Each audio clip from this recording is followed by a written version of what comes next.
നിങ്ങൾ നോക്കൂ, ഇവിടെ ഈ ജാതി വ്യവസ്ഥകളൊക്കെ ഉണ്ടെങ്കിലും ആരും അങ്ങോട്ടും ഇങ്ങോട്ടും ബോംബ് വയ്ക്കാറില്ല. കാശ്മീർ മുതൽ കന്യാകുമാരി വരെ പല ജാതീയത ഉണ്ടാവും, പക്ഷെ ഒരാളും ബോംബ് വയ്ക്കില്ല. എന്തുകൊണ്ടാണ്? കാരണം അടിസ്ഥാനം നമുക്കറിയാം, നാം എല്ലാവരും ഒരേ തത്വത്തിൽ നിന്നും വന്നവരാണെന്ന്. അതെങ്ങനെയോ നമ്മുടെ ഉള്ളിൽ അറിയാം. മനസ്സിലായില്ലേ?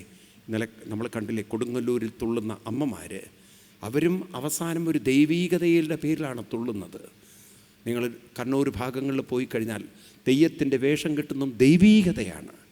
എവിടെ നോക്കിയാലും അത് ഏത് ജാതിയിൽപ്പെട്ടവരായാലും ശരി, ഒരു ദൈവീകതയുണ്ടെന്നും ആ ദൈവീകതയാണ് സത്യമെന്നും ആ ദൈവീകതയിലേക്കാണ് മനുഷ്യൻ ഉയരേണ്ടതെന്ന ബോധം അത് കാശ്മീർ മുതൽ ഇങ്ങ് കന്യാകുമാരി വരെ ഹിന്ദുവിൻ്റെ രക്തത്തിൽ നിറഞ്ഞു കിടക്കുന്നുണ്ട്. ഉണ്ടോ? ഏകത്വം, അനുപശ്യത. നിങ്ങൾ നോക്കൂ, ശബരിമല ആ ഒരു സംസ്കാരം തന്നെ എടുത്തു നോക്കിയാൽ മതി. ആര് കുറച്ച് കാലം ശബരിമലയിൽ പോയിട്ടുണ്ടോ, ഏത് ജാതിയിൽപ്പെട്ടവരായാലും ഗുരുസ്വാമിയാണ് അവർ. ആണോ? എല്ലാവരും അയ്യപ്പൻ്റെ മുന്നിൽ സ്വാമിമാരാണ്. അതേത് കാസ്റ്റിൽപ്പെട്ടവരായാലും ശരി. ആണോ അല്ലയോ? ബ്രാഹ്മണന്മാർ മാത്രമാണോ സ്വാമി? ഏത് കറുത്ത വേഷം ശബരിമലയ്ക്ക് വ്രതെടുത്താലും നമ്മളെന്താ വിളിക്കുക? അവരെ സ്വാമി എന്നാണ് വിളിക്കുക. ഞാൻ മാനന്തവാടിയിൽ പ്രോഗ്രാം നടത്തുകയാണ് 2-3 വർഷങ്ങൾക്ക് മുമ്പ്. അപ്പോൾ അന്ന് സ്റ്റേജിൽ വന്ന് DYSP പ്രിൻസ് എന്ന് പറയും, ഇപ്പോഴും എനിക്ക് ഓർമ്മയുണ്ട്. അദ്ദേഹം അന്ന് യൂണിഫോമിലാണ് എത്തിയത്. അദ്ദേഹം പറഞ്ഞു, എനിക്ക് വരണം നിർബന്ധമുണ്ട്, ഡ്യൂട്ടി ഉണ്ട്, അതുകൊണ്ട് ഞാനിവിടെ വന്നൊന്ന് കയറിപ്പോവാം, ഒരു അനുഗ്രഹ ഭാഷണത്തിന് വേണ്ടി വന്നിരിക്കുകയാണ്. അപ്പോൾ അദ്ദേഹം പറഞ്ഞു, ഞാൻ ഇവിടെ വരാൻ കാരണം ഈ ഒരു പ്രോഗ്രാം എനിക്ക് അത്ര ആദരവുള്ളൊരു പ്രോഗ്രാമാണ്. ഞാൻ കഴിഞ്ഞ 36 വർഷമായിട്ട് അദ്ദേഹം ശബരിമല ഡ്യൂട്ടി ചോദിച്ചു മേടിക്കുന്നതാണ്. എന്നിട്ട് പറയാണ്, ഞാൻ ക്രിസ്ത്യനാണെങ്കിലും ഞാൻ കൃത്യമായ വ്രതം അനുഷ്ഠിച്ചിട്ടാണ് പോവുക ശബരിമല. അതിലത്ര എനിക്ക് ഭക്തിയാണ്.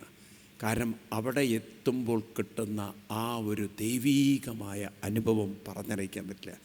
അവസാനം അദ്ദേഹം പറയണത്, അവസാനം ആ നട അടയ്ക്കുന്ന സമയത്ത് ഹരിവരാസനം കേൾക്കുമ്പോൾ എൻ്റെ ശരീരത്തിൽ അങ്ങോട്ട് രോമാഞ്ചം വന്ന് അറിയാതെ ഞാൻ കരഞ്ഞു പോകുന്നതാണ്. ഞാൻ അവിടെ ഇരുന്ന് കരഞ്ഞു പോയി. എനിക്ക് അത്ര ഒരു ലയവും ആനന്ദവുമാണ്. അതെൻ്റെ ജീവിതത്തിൽ മറ്റൊരിടത്തൊന്നും കിട്ടിയിട്ടില്ല എന്നാണ്. അപ്പോൾ നോക്കൂ, ആ ഒരു ദൈവീകതയിലേക്ക് അദ്ദേഹത്തിന് ഉയരാൻ സാധിക്കുന്നുവെങ്കിൽ മനസ്സിലായില്ലേ, ഏത് മനുഷ്യർക്കും ദൈവീകതയിലേക്ക് ഉയരാൻ സാധിക്കുമെന്നും അവിടെ ജാതിയോ മതമോ പ്രസക്തിയില്ലെന്നും ഇത്ര പഠിപ്പിക്കുന്ന സനാതന ധർമ്മം പോലൊരു സംസ്കാരം ലോകത്തിൽ വേറെ ഏതുണ്ട്? അഭിമാനം വേണ്ടേ നമുക്ക്? അങ്ങനെ ഒരു സനാതന ധർമ്മ സംസ്കൃതിയിലാണ് നമ്മൾ ജനിച്ചതെന്ന്. വേണോ വേണ്ടയോ? എന്താ ഒന്നും മിണ്ടാത്തത്? നിങ്ങൾ നിർവികാരായിരിക്കുന്നത്? വേണോ വേണ്ടയോ? എന്നിട്ടാണ് ഈ വിവരദോഷികൾ ഇതിനെ കുറ്റം പറയുന്നത്. അപ്പം നമ്മൾ പറയണം, സനാതന ധർമ്മം എന്ന് പറഞ്ഞാൽ സനാതനമായ ദൈവീകതയിലേക്ക് എല്ലാ മനസ്സിനെയും ജാതി മത വർഗ വർണ്ണ വ്യത്യാസമില്ലാതെ എല്ലാ മനസ്സുകളെയും ദൈവീകതയിലേക്ക് ഉയർത്തുന്ന ഒരേ ഒരു സംസ്കാരം ഭാരതത്തിലുണ്ടെങ്കിൽ അതാണ് തേങ്ങ. ഒരെണ്ണം വന്നില്ലേ കൂടെ? എന്താ പറഞ്ഞത് ഞാൻ? ജാതി മത വർഗ വർണ്ണ സ്ത്രീ പുരുഷ വ്യത്യാസമില്ലാതെ എല്ലാവരെയും ഒരേ ദൈവീകതയിലേക്ക് ഉയർത്തുന്ന ഒരേ ഒരു സംസ്കാരം ലോകത്തിലുണ്ടെങ്കിൽ അതാണ് എൻ്റെ സനാതനധർമ്മ ഹിന്ദു സംസ്കാരം. ഒന്ന് പറയൂ എല്ലാവരും. മുരിങ്ങാക്കായ മുറിച്ച് സാമ്പാറുണ്ടാക്കുന്ന കാര്യമാണ് പറയണത്. ഒന്ന് പറയൂ, ഞാൻ ഈ പറഞ്ഞത് ഇത് നിങ്ങളുടെ തലയിൽ കയറ്റിയിട്ടേ ഞാൻ പോവുള്ളൂ. ഒന്ന് പറയൂ എല്ലാവരും. അല്ല, ഇനി ഒരുത്തനും വൃത്തികേട് പറയരുത്. നമ്മൾ പറഞ്ഞ് മനസ്സിലാക്കണം. അത് നിങ്ങളെക്കൊണ്ട് പറയിപ്പിക്കുന്നത് എന്താ വെച്ചാൽ, നമ്മൾ മനസ്സിൽ കയറിക്കഴിഞ്ഞാൽ നമ്മളിത് പറയും, ഇതാണ് എൻ്റെ സനാതനധർമ്മം എന്ന്. ഇനി ഒരുത്തനെ കൊണ്ട് വിമർശിക്കാൻ അനുവദിക്കരുത് നമ്മൾ. എന്താ സനാതനധർമ്മം? ജാതി മത വർഗ വർണ്ണ സ്ത്രീ പുരുഷ. നിങ്ങൾ ശബരിമല മാത്രം നോക്കിയാൽ മതി. അവിടെ സ്ത്രീകൾ പോകുന്നില്ലേ? ഉണ്ടോ? എല്ലാ മതക്കാരും പോകുന്നില്ലേ? ഉണ്ടോ ഇല്ലയോ? ഇപ്പം ഞാൻ പറഞ്ഞതൊക്കെ ഉണ്ടല്ലോ. ജാതി മത വർഗ വർണ്ണ സ്ത്രീ പുരുഷ വ്യത്യാസമില്ലാതെ എല്ലാ മനസ്സുകളെയും ദൈവീകതയിലേക്ക് ഉയർത്തുന്ന ഒരേ ഒരു സംസ്കാരം ലോകത്തിലുണ്ടെങ്കിൽ അതാണ് സനാതനധർമ്മം, അതാണ് എൻ്റെ ഹിന്ദുമതം. അഭിമാനിക്കണ്ടേ? ബഹുമാനിക്കണ്ടേ? വേണോ വേണ്ടയോ? ഇതെന്നിട്ട് ജാതി പറഞ്ഞിരിക്കുകയാണ് ഈ കഴുതകൾ. ജാതിയൊക്കെ അതിൻ്റെ ഒരു ബേസിക് സ്വഭാവമാണ്. അപ്പോൾ നോക്കൂ, നമ്മൾ സാമ്പാർ ഉണ്ടാക്കുന്ന സമയത്ത് അതിൽ മുരിങ്ങക്കായ വേണം, ഇല്ലേ? അതിൽ ചില സമയത്ത് നിങ്ങൾ ഉരുളൻ കിഴങ്ങിടും, ചിലരാണെങ്കിൽ അതിൽ പിന്നെ പല സാധനങ്ങൾ, ചിലർ മത്തൻ കണ്ടമാനുണ്ടെങ്കിൽ നല്ലോണം ഇടും കൊഴുപ്പിന് വേണ്ടിയിട്ട്, തക്കാളി മുറിച്ചിടും, പിന്നെ പല പല കായകളും പലതും ഇട്ടും അതിൻ്റെ അകത്ത്. ആണോ അല്ലയോ? കോഴിക്കോട് ഭാഗത്ത് പോയി കഴിഞ്ഞാൽ കയ്പ വരെ ഇടും സാമ്പാറിൻ്റെ അകത്ത്. അങ്ങനെയൊക്കെ ഇട്ടുണ്ടാക്കുന്നവരുണ്ട്, ഉണ്ടോ ഇല്ലയോ? പലതും ഇടും. പക്ഷേ ഇതിൽ കയ്പയുടെ സ്വഭാവം കയ്പാണ്. ആണോ? ഓരോന്നിനും ഓരോ സ്വഭാവമാണ്. പക്ഷെ ഇതെല്ലാം കൂടി ചേരുമ്പോഴാണ് സാമ്പാറിൻ്റെ രുചിയാവുന്നതെങ്കിൽ ഭാരതത്തിൻ്റെ സംസ്കാരം എല്ലാം കൂടി ചേർന്ന് ഒരേ സനാതന ധർമ്മത്തിലേക്ക് ഉയരുമ്പോഴാണ് അതിൻ്റെ രുചി വരുന്നത്. മനസ്സിലാവുണ്ടല്ലോ? അതുകൊണ്ട് ബ്രാഹ്മണ ക്ഷത്രിയ എന്നൊക്കെ പറഞ്ഞ് തമ്മിലടിപ്പിച്ച് ഇതിൽ മുതലെടുക്കാൻ ഒരാളെയും നമ്മൾ അനുവദിക്കരുത്. ഇതെപ്പോഴും ഓർത്താൽ മതി. തള്ളവരലും വേണം, ചെറിയ വിരലും വേണം. തള്ളവരൽ ചെറിയ വിരലാവാൻ നോക്കണ്ട. പക്ഷെ എല്ലാം ചേർത്ത് വെച്ചിരിക്കുന്നത് ഒരേ കൈത്തണ്ടയിലാണ്. യഥാ പുമാന്ന സ്വാങ്കേഷു ശിരപ്പാണ്യാദിഷു കുജിൽ പാരയ്ക്ക് ബുദ്ധിം കുരുതേ തഥാ ബോധേഷു മത്പര, ഇപ്രകാരം പറഞ്ഞ് അങ്ങനെ അവരെ അനുഗ്രഹിക്കുകയാണ്. അതിനുശേഷം പിന്നെ ധ്രുവചരിതമുണ്ട്. ധ്രുവൻ്റെ കഥ ഞാൻ ചുരുക്കി പറയുകയാണ്, കാരണം നമുക്കൊന്ന് നരസിംഹാവതാരത്തിലേക്ക് വരേണ്ടതുണ്ട്. കാരണം നരസിംഹം റെഡി ആയിക്കൊണ്ടിരിക്കുകയാണ്. അപ്പോൾ ഇവിടെ ധ്രുവൻ്റെ കഥയിൽ ഓർമ്മിപ്പിക്കുന്നത്, ആ ഉത്താനപാദൻ 2 കല്യാണം കഴിച്ചു, സുനീതിയും സുരുചിയും. സുരുചിയിലുള്ള പുത്രനായിരുന്നു ഉത്തമൻ. മൂത്തവൻ ധ്രുവൻ, സുനീതിയുള്ള കുട്ടിയായിരുന്നു. അങ്ങനെ സുനീതിയുള്ള കുട്ടി വളർന്നു വരുമ്പം സുരുചിക്ക് അസൂയ വന്നു. കാരണം എൻ്റെ മകനല്ലല്ലോ രാജ്യം കിട്ടുക, സുനീതിയുടെ പുത്രനായ ധ്രുവനല്ലേ. അപ്പം സുരുചി ഒരു മന്ത്രപ്രയോഗം നടത്തി, സുനീതിയെ പുറത്താക്കണം. അപ്പോൾ സുരുചിക്ക് അറിയുന്നൊരു മന്ത്രമുണ്ട്, അത് സ്ത്രീകൾക്ക് മാത്രമേ അറിയുള്ളൂ എന്നാണ്. തലയണ മന്ത്രം എന്നാണ് പറയത്രേ. എന്താണ്? സുനീതിയുടെ കുറ്റവും കുറവും പറഞ്ഞ് രാജാവിൻ്റെ മനസ്സിൽ നിന്നും ആരെ അകറ്റി? സുനീതി. പക്ഷേ സുനീതി പാലക്കാട്ടുകാരിയായിരുന്നു. സുനീതിക്ക് മനസ്സിലായി എനിക്കെതിരെ ചില ഗൂഢാലോചനകളൊക്കെ ഇവിടെ നടക്കുന്നുണ്ട്, എന്നെ ഒറ്റപ്പെടുത്താൻ നോക്കുന്നുണ്ട്, എന്നെ ഔട്ടാക്കാൻ നോക്കുന്നുണ്ട്. അപ്പോൾ സുനീതി നേരത്തെ തന്നെ സത്സംഗവും സാധനയൊക്കെ ഉള്ള കൂട്ടത്തിലായതുകൊണ്ട് തന്നെ രാജാവ് ഉപേക്ഷിക്കുന്നു എന്ന് കാണുന്നതിന് മുമ്പ് തന്നെ കൂടുതൽ സമയം തൻ്റെ അനുഷ്ഠാനങ്ങൾക്കും തൻ്റെ സാധനയ്ക്കും ചെലവഴിച്ച് അങ്ങനെ ഇരിക്കുമ്പോഴാണ് ഒരു ദിവസം ധ്രുവൻ കൊട്ടാരത്തിൽ പോകുന്നതും ഉത്തമൻ മടിയിലിരിക്കുന്നത് കാണുന്നതും.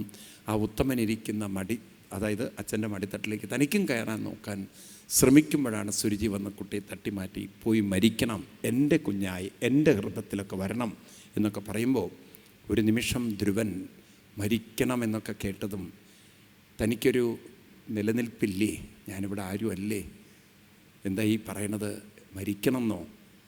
ഒരു നിമിഷം ഉത്തരമില്ല ചോദ്യങ്ങൾക്ക്. എന്തിനാണ് സുരുചി എന്നോട് ഇങ്ങനെ പെരുമാറുന്നത്?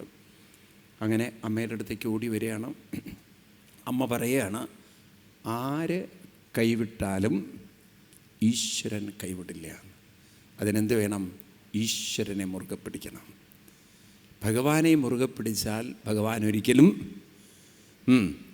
കൈവിടില്ല. ഉണ്ണി ജീവിതത്തിൽ ഏതൊക്കെ പദങ്ങളിൽ എത്തണോ അതിന് ഭഗവാന്റെ അനുഗ്രഹം മാത്രം മതി. അത്ര ഭക്തിയിൽ മുറുകെ പിടിക്കണം. നമുക്കാർക്കും അങ്ങനെ ഒരു ഭക്തിയില്ല. നമുക്ക് ഭക്തി എന്ന് പറയുന്നത് വെറും വിശ്വാസമാണ്. ഭക്തി എന്ന് പറഞ്ഞാൽ നാമത്തിൽ മുഴുകി ഇരിക്കാനുള്ള അല്ലെങ്കിൽ മുറുകി പിടിക്കാനുള്ള ഒരു കഴിവിൻ്റെ പേരാണ് ഭക്തി. ഭക്തി എന്ന് പറയുന്നതൊരു ട്രസ്റ്റാണ്. ഭക്തി എന്ന് പറയുന്നത് ഒരു സമർപ്പണമാണ്.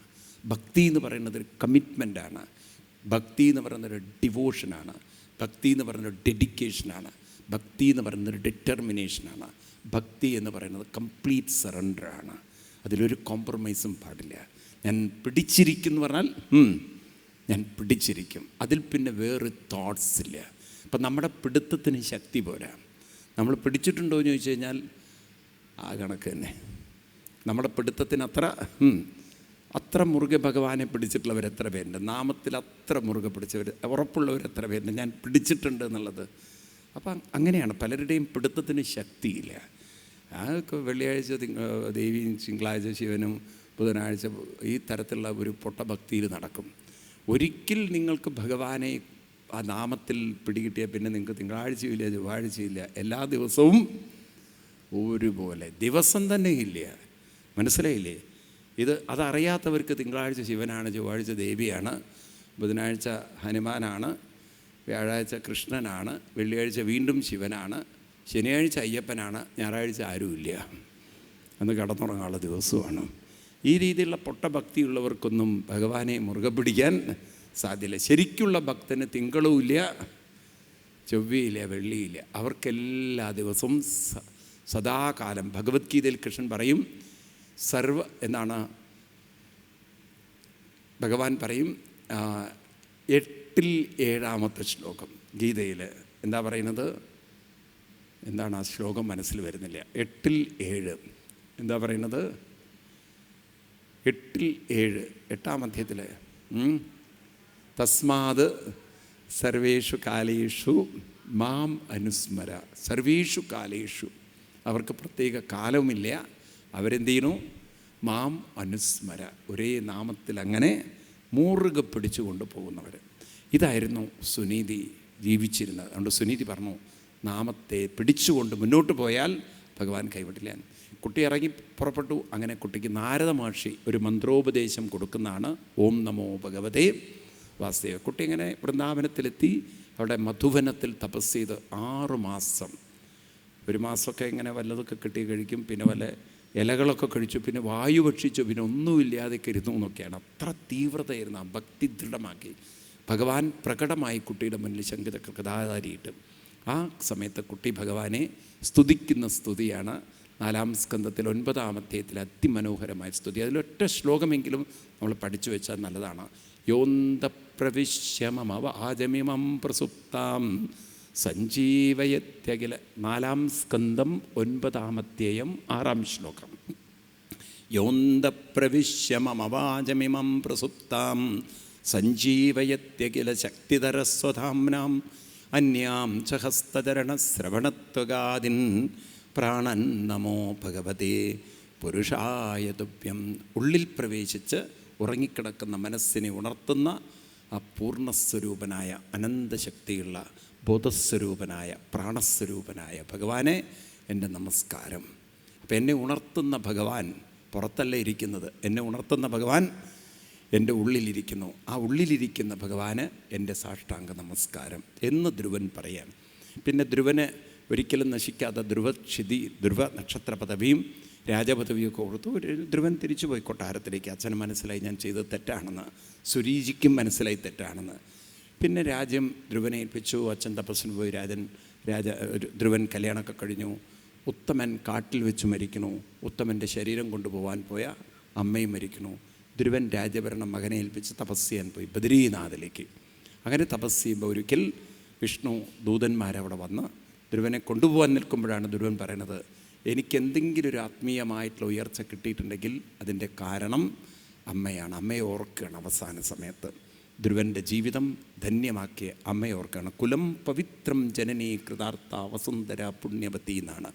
അങ്ങനെ തൻ്റെ ജീവിതത്തിൽ വഴികാട്ടിയായ, തനിക്കൊരു വഴി കാണിച്ചു തന്ന അമ്മയെ സ്മരിച്ചുകൊണ്ട് അങ്ങനെ ധ്രുവൻ്റെ ജീവിതം പൂർണ്ണമായ കഥയാണ്.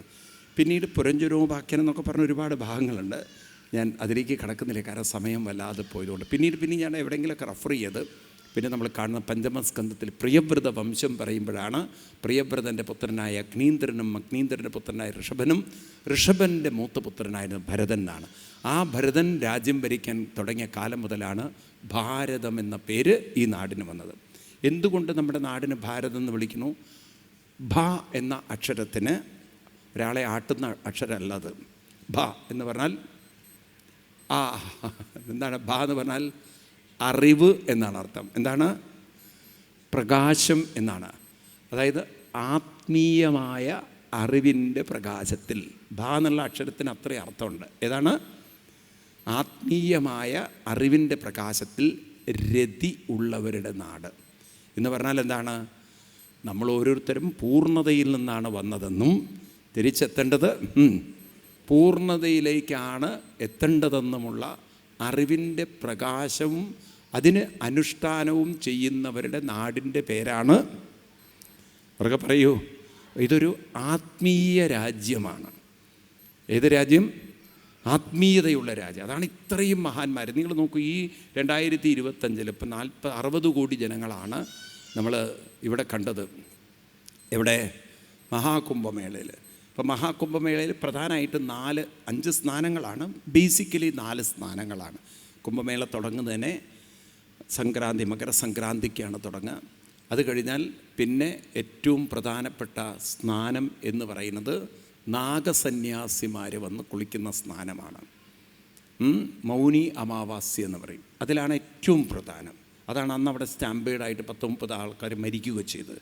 കാരണം അവർ കുളിച്ചു കഴിഞ്ഞാൽ, ആ വെള്ളത്തിൽ കുളിച്ചു കഴിഞ്ഞാൽ അത് ജീവിതത്തിൽ ഏറ്റവും വലിയ സൗഭാഗ്യമായി. എന്നാൽ ഈ നാഗസന്യാസിമാർ ഉടുതുണിയില്ലാത്തവരാണ്.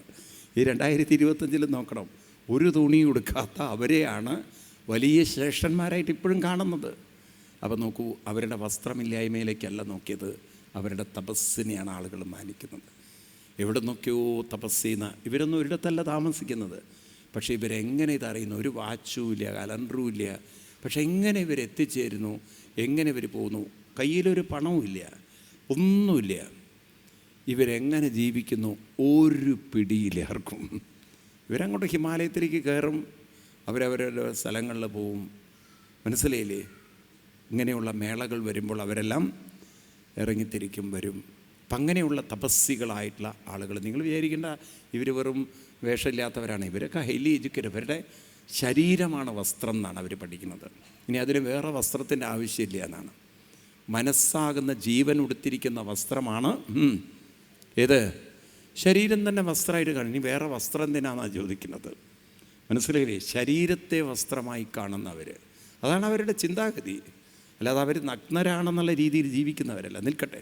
അപ്പം നമുക്ക് അത്രയും ഒരു മഹത്വം അവർക്ക് കൽപ്പിച്ചിട്ടുണ്ട്. ഇന്നും ഈ കുംഭമേളയിൽ പോലും അതാണ് നമ്മൾ കണ്ടത്. ഏറ്റവും കൂടുതൽ ജനങ്ങൾ കുളിച്ചതും ആ ദിവസമാണ്. മനസ്സിലായില്ലേ? 10 കോടി ജനങ്ങളാണ് ആ ഒരൊറ്റ ദിവസം വന്ന് കുളിച്ചു പോയത്, ഈ മൗനി അമാവാസ്യ ദിവസം. അപ്പോൾ ഞാൻ പറഞ്ഞു വരുന്നത്, ഇവിടെ ഭാരതം എന്ന് പറയുന്നത് ആത്മീയമായ ഒരു പൂർണ്ണതയിൽ നിന്നാണ് നമ്മൾ വന്നതെന്ന് മനസ്സിലാക്കി അതിലേക്ക് സാധന ചെയ്ത് ഉയർത്താൻ പരിശ്രമിക്കുന്നവരുടെ സാധനാ ഭൂമിയാണ് ഏത് ഭാരതം. അതാണ് ഭാരതം മറ്റു രാജ്യങ്ങളുടെയൊക്കെ മുന്നിൽ തിളങ്ങിയും തെളിഞ്ഞും ഉയർന്നും നിൽക്കുന്നത്. നിങ്ങൾ നോക്കൂ, ഇത്രയും പഴക്കമുള്ള സംസ്കാര ലോകത്തിൽ എവിടെയാണ് ഉള്ളത്? ഇന്നും ഈ രാജ്യം അത്ര അതിൻ്റെ ആ ഒരു ഗംഭീരതയിൽ നിലനിൽക്കുന്നു. അത് സനാതനധർമ്മത്തിൻ്റെ മഹത്വമല്ലേ? ആണോ അല്ലയോ? സനാതനധർമ്മത്തിൻ്റെ ശക്തിയല്ലേ അത്? ഇത് നശിപ്പിക്കാൻ പലരും ശ്രമിക്കും, പക്ഷെ അത് നശിക്കില്ല. അവർ നശിപ്പിക്കാൻ ശ്രമിക്കുന്നവർ നശിച്ചു പോകുമെന്നുള്ളതാണ് ഇതിൻ്റെ ഒരു സത്യം. അതാണ് ഈ പാവം കമ്മ്യൂണിസ്റ്റുകളൊക്കെ അറിയാതെ പോയത്. അവർ വെറുതെ ഇതിനെയൊക്കെ കുത്തി നോക്കി പരിഹസിച്ച അവസാനം അവരില്ലാതെയായിപ്പോയി. ആ ബംഗാളിലൊക്കെ കണ്ടില്ലേ നിങ്ങൾ? മുഴുവൻ അവരില്ലാതെയായിപ്പോയി. കാരണം ബംഗാളി എന്ന് പറയുന്നത് അവർക്കൊന്നും അവരുടെ ഈ ദുർഗാപൂജയിൽ നിന്നും ഈ ജന്മം വിട്ടു നിൽക്കാൻ പറ്റില്ല.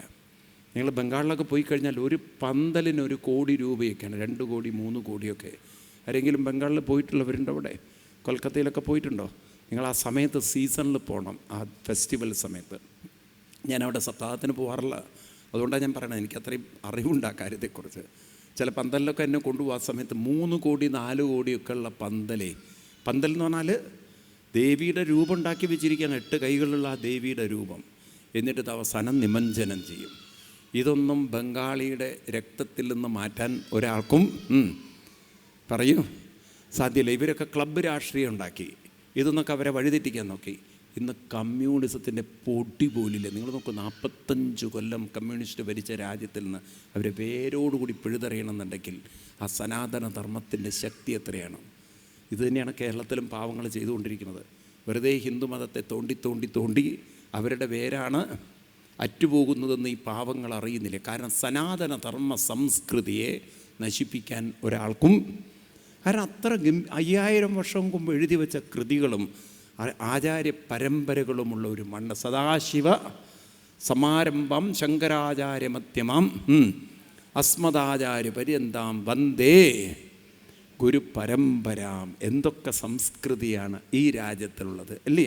എത്ര സനാതന ധർമ്മത്തിൻ്റെ മഹത്വം നോക്കുക. എന്തെല്ലാം സംഗീതം, എന്തെല്ലാം വാദ്യം, എന്തെല്ലാം കലകൾ, എന്തെല്ലാം ഉത്സവങ്ങൾ. നിങ്ങളുടെ ഈ പാലക്കാട് തന്നെ നോക്കൂ. ഒരു ഭാഗത്ത് കണിയാർക്കളി, വേറൊരു ഭാഗത്ത് എന്താണ് പാനക്കളി ഉണ്ടോ, വേറൊരു ഭാഗത്ത് പൂരം, വേറൊരു ഭാഗത്ത് കോമരങ്ങൾ ഇല്ലേ, പലതും വലുതും ഇല്ലേ ഇവിടെ ഉണ്ടോ? ഈ നിങ്ങളുടെ പാലക്കാട് ജില്ലയിൽ തന്നെ വൈവിധ്യങ്ങളായ ആചാരങ്ങളില്ലേ, പുള്ളുവൻ പാട്ടുകളില്ലേ ഉണ്ടോ? എന്തൊക്കെ അത്ഭുതങ്ങൾ നമുക്ക് കാണാൻ സാധിക്കും, ഈ ആഘോഷങ്ങൾ കാണാൻ സാധിക്കും ഉണ്ടോ? ഇനി നിങ്ങൾ ആ കൽപ്പാത്തി പോയി നോക്കൂ, വേറെ തേരിൻ്റെ ഉത്സവം വേറൊന്ന് ഉണ്ടോ?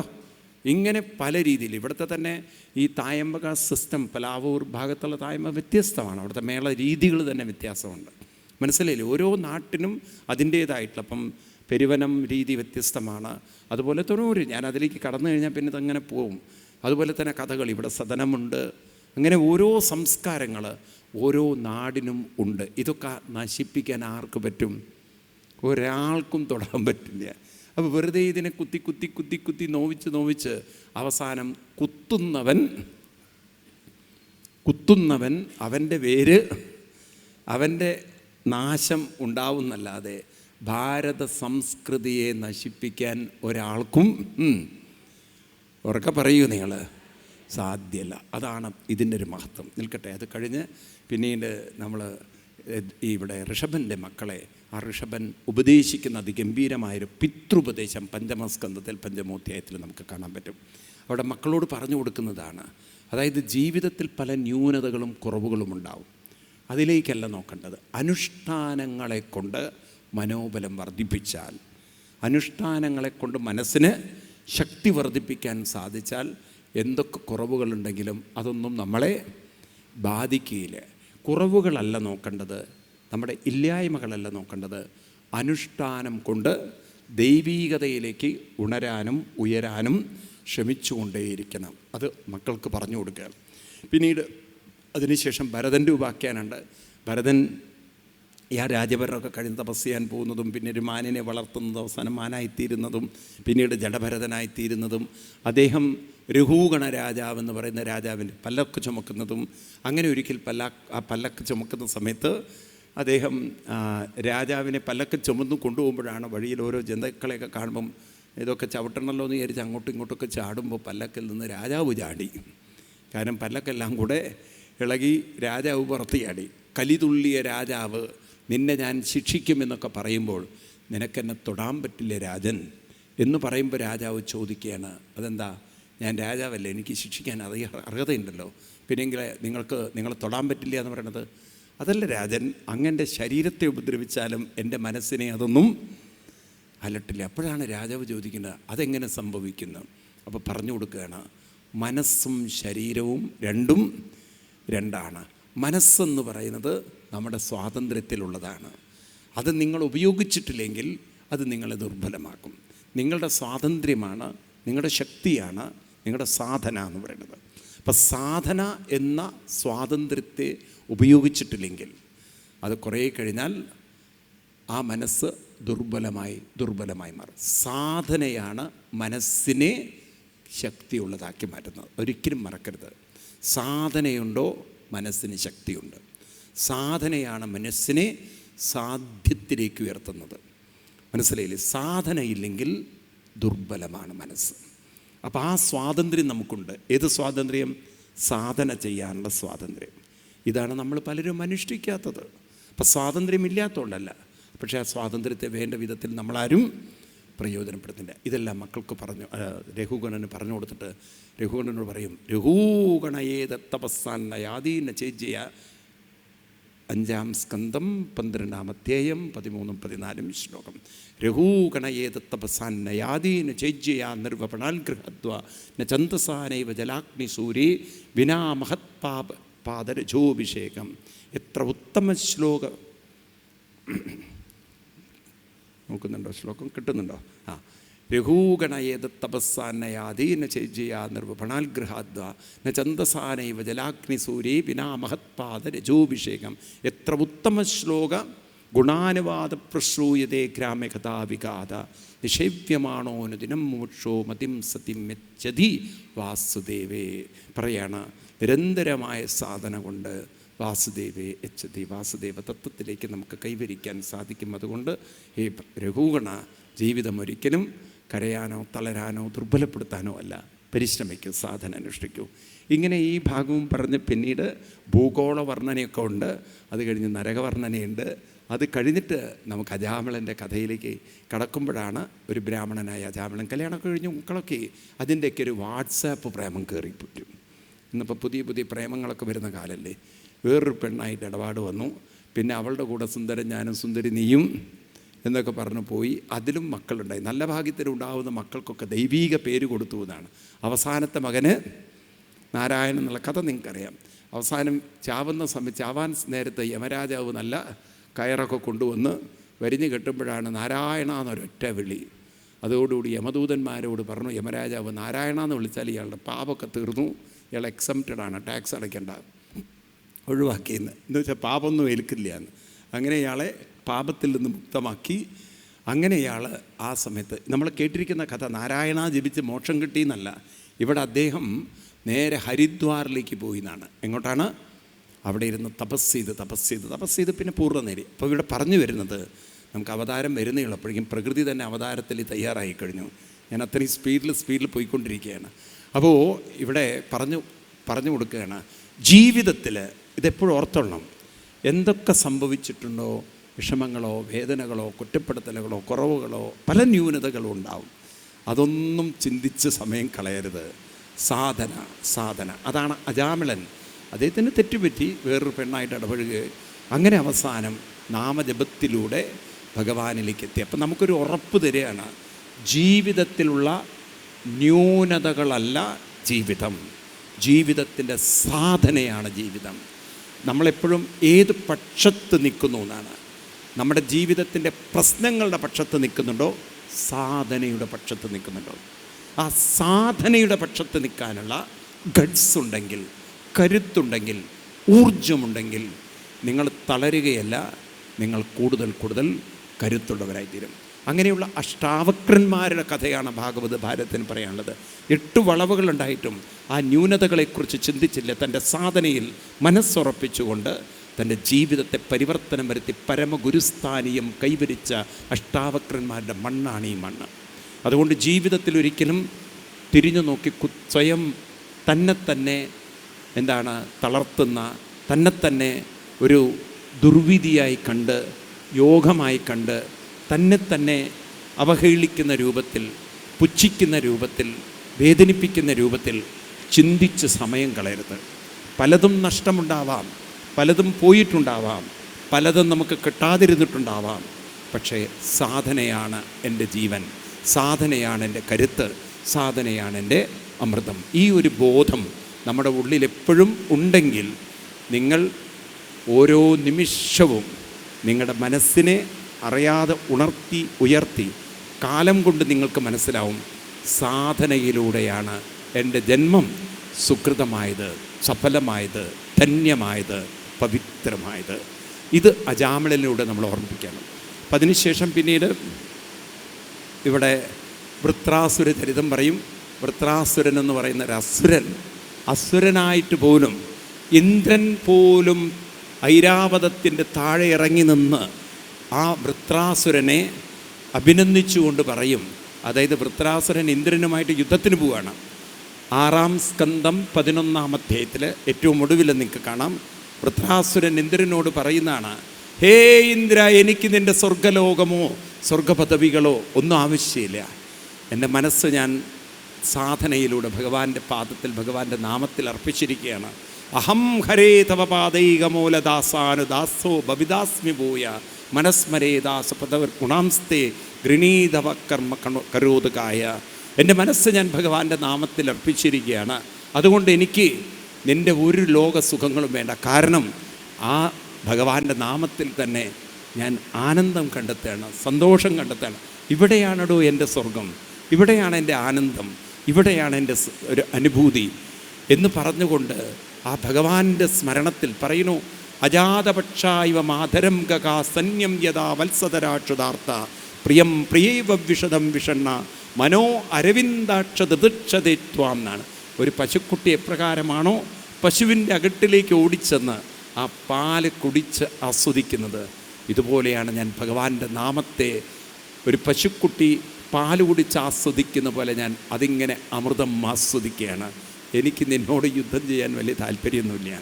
അപ്പം തന്നോട് യുദ്ധത്തിന് വന്ന വൃത്രാസുരൻ്റെ ഭക്തി കണ്ട് ഇന്ദ്രൻ ഐരാവതത്തിൽ നിന്നിറങ്ങി 12-ാം അധ്യായമൊക്കെ നമുക്ക് കാണാൻ സാധിക്കുന്നത് അഹോധാനവസിദ്ധ്യോസി യസ്യതേ മദരീദൃശേ ഭക്തസർവാത്മനാത്മാനം.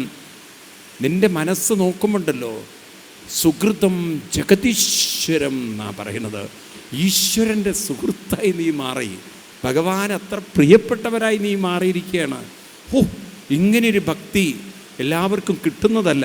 നീ എത്ര ഭാഗ്യം ചെയ്തവനാണ്, എന്നേക്കാളും എത്രയോ ഉത്തമോത്തമനാണ്. ഇന്ദ്രൻ തന്നെ പറയാണ്, ഞാൻ നിന്നെയൊക്കെ നോക്കുമ്പോൾ താഴെയാണെന്നാണ്. ആ ഇന്ദ്രൻ വൃത്രൻ്റെ മുന്നിൽ നമിച്ചുകൊണ്ട് ആ ഭക്തിയെ കണ്ട് അദ്ദേഹത്തിനെ നമിക്കുകയാണ്. പിന്നെ ചോദിക്കുകയാണ്, ഈ വൃത്രാസുരൻ ആരാണെന്ന് ചോദിക്കുമ്പോഴാണ് ചിത്രകേതു ഉപാഖ്യാനം. രാജാവിന് പത്നിമാരുണ്ട്, മക്കളില്ല. അവസാനം ഒരു പഴം ഒരു മഹാത്മാവ് കൊടുത്തു, ഭാര്യ ഗർഭിണിയെ. മറ്റ് ഭാര്യമാരെല്ലാം കൂടി ആ കുട്ടിയെ വിഷം കൊടുത്തു കൊന്നു. ഇതിൽ സങ്കടപ്പെട്ട ആ രാജാവ് തൻ്റെ പുത്രൻ മരിച്ചപ്പോൾ നെഞ്ചത്തടിച്ച് പുത്രൻ പോയല്ലോ എന്ന് പറഞ്ഞ് കരയുമ്പോഴാണ് നാരദ മഹർഷി വന്ന് മരിച്ചുപോയ ആ ജീവാത്മാവിനെ വിളിച്ചു വരുത്തിക്കൊണ്ട് പറയുന്നത്, ഞാൻ വേണമെങ്കിൽ ശരീരത്തിലേക്ക് റീ എൻട്രി തരാമെന്ന്. അപ്പം ജീവൻ മറുപടി പറയാണ്, ഏത് ശരീരം, ആരുടെ ശരീരം? എനിക്ക് അച്ഛനുമില്ല അമ്മയില്ല. ഞാനിങ്ങനെ കർമ്മവിഭ്രാമ്യമാണസ്യ, ഞാൻ ഒരു കർമ്മത്തിൽ നിന്നും മറ്റൊരു കർമ്മത്തിലേക്ക് ഇങ്ങനെ കറങ്ങിക്കൊണ്ടിരിക്കുകയാണ്, യാത്ര ചെയ്തുകൊണ്ടിരിക്കുകയാണ് എന്ന് പറഞ്ഞുകൊണ്ട്. അപ്പോൾ ഇപ്രകാരം ഈ ഇലക്ട്രിക്കൽ സംവിധാനം ചെയ്യുന്നവർ നോക്കണേ എവിടേക്കാണ് വെള്ളം വീഴുന്നതെന്ന്. പ്ലഗുകളിലൊക്കെ വെള്ളം വീഴുന്നുണ്ടെങ്കിൽ ഷോർട്ട് സർക്യൂട്ട് ആവരുത്, ശ്രദ്ധിക്കുക. കാരണം ഇതിലൊക്കെ വെള്ളം വീഴുന്നു എന്നുള്ള കാര്യം ശ്രദ്ധിക്കുക. ബോധമില്ലാതെ അവിടെ ഇവിടെ ഇരിക്കരുത്, നിങ്ങൾ ശ്രദ്ധിക്കണം എവിടേക്കാണ് വെള്ളം വീഴുന്നത് എന്നുള്ളത്. അപ്പോൾ ഇപ്രകാരം